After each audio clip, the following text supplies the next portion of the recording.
سبحان الله يا جماعة، الناس اللي انتوا شايفينهم دول طالعين يصطادوا في هذا النهر، ولكن شوف بقى سبحان الله، الله أكبر. الرزق يا جماعة اهو، السمكة نطت في المركب سبحان الله، من غير صنارة ومن غير أي حاجة. الله أكبر.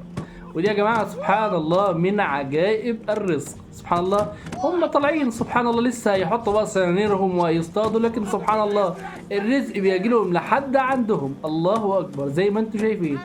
وسبحان الله واحدة تانية كمان، اللهم صل على النبي. سبحان الله، الله أكبر يا جماعة. ودي يا جماعة من عجائب الرزق ومن بركة الرزق. سبحان الله، الرزق ده يا جماعة مش بتفكيرنا، ده من عند الله عز وجل. سبحان الله، يطلب أناسا لا يطلبوه. سبحان الله يا جماعة، من أسباب الرزق سبحان الله الاستغفار وتقوى الله عز وجل والحج والعمرة وبر الوالدين وصلة الرحم.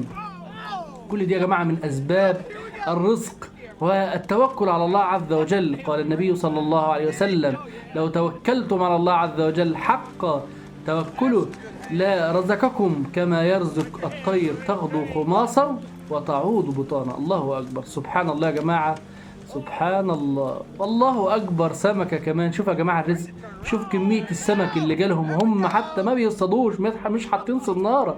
شوف رزق قد إيه جالهم. اللهم صل على سيدنا محمد صلى الله عليه وسلم.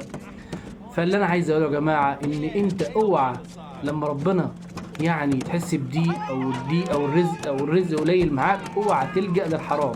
الراجل اللي بيسرق ده سبحان الله لو ما كانش سرق كان ربنا هيديله اللي هو سرقه ده في الحلال. الحاجة اللي انت لجأت بيها او ليها في الحرام سبحان الله لو انت كنت ما خدتهاش في الحرام كان ربنا هيرزقك بالحلال. ليه يا جماعة؟ الرزق ده ما وانت جريء في بطن امك عندك 120 يوم ربنا عز وجل كاتب لك رزقك وكاتب لك عمرك وكاتب لك انت شقي او سعيد. فالرزق ده يا جماعة مكتوب في الاجل، فعمرك ما هتموت